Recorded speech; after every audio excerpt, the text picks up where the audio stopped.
Hello बच्चों। अब हम एक और डिस्कस करते हैं। ये भी आपका प्रीवियस ईयर में क्वेश्चन आया था, state the universal law of gravitation.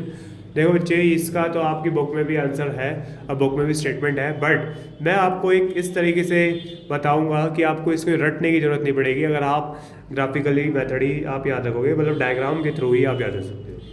तो बच्चे, यूनिवर्सल लॉ ऑफ ग्रेविटेशन क्या कहता है कि मान लो आपके पास एक ऑब्जेक्ट है, दूसरा ऑब्जेक्ट है, इसका कुछ मास है, मान लो m1 है, इसका मास है m2 है। ये दोनों की दूरी बेटा सर्कल्स या स्पेयर्स में जो दूरी नापी जाती है वो सेंटर से नापी जाती है। किससे नापी जाती है?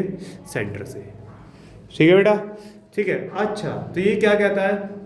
ये कहता है कि ये दोनों ऑब्जेक्ट एक दूसरे को अट्रैक्ट करेंगे। क्या करेंगे बेटा? अट्रैक्ट करेंगे। ठीक है, क्या करेंगे? अट्रैक्ट करेंगे विद अ फोर्स। किससे? एक फोर्स से। वो फोर्स कितना होगा वो हमें देखना है। तो बच्चे, जो फोर्स होगा वो डायरेक्टली प्रोपोर्शनल होगा इन दोनों के मास के प्रोडक्ट के। मास के प्रोडक्ट का मतलब क्या है? मास के प्रोडक्ट मल्टीप्लाई। ठीक है, और इनवर्सली प्रोपोर्शनल होगा ये फोर्स इनकी डिस्टेंस के स्क्वायर के। अगर आप ये बात याद रखते हो तो आप इनके स्टेटमेंट में लिख सकते हो। देखो, 1 और सेकंड, और इसके बाद आपने क्या करना है? आपको दोनों को जोड़ देना है, और जोड़ोगे फ्रॉम इक्वेशन 1 और सेकंड से।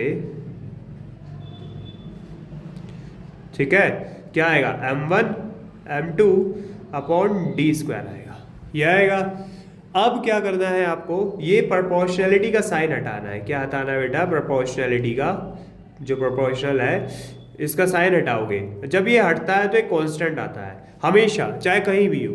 तो मैं इसको अगर हटाता हूं तो यहाँ पे कैपिटल G आएगा, m1 m2 upon D.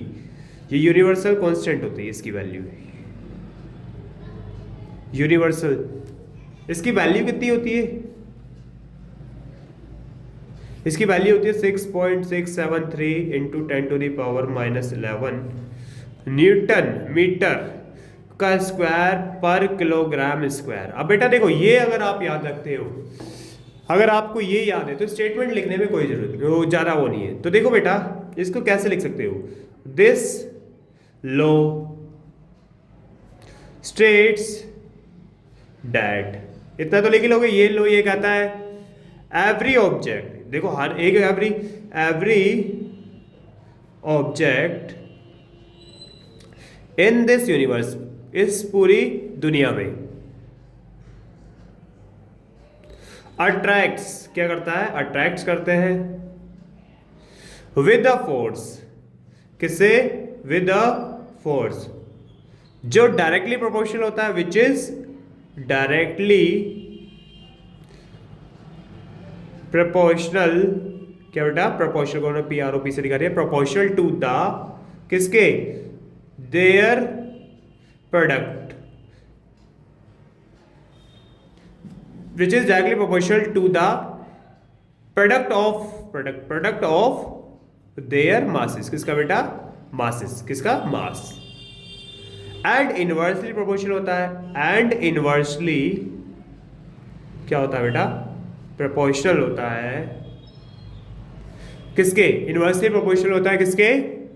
Inversely proportional होता है आपके, inversely proportional to the square. क्या बेटा? स्क्वायर। क्या? स्क्वायर। स्क्वायर ऑफ किसका? डिस्टेंस का।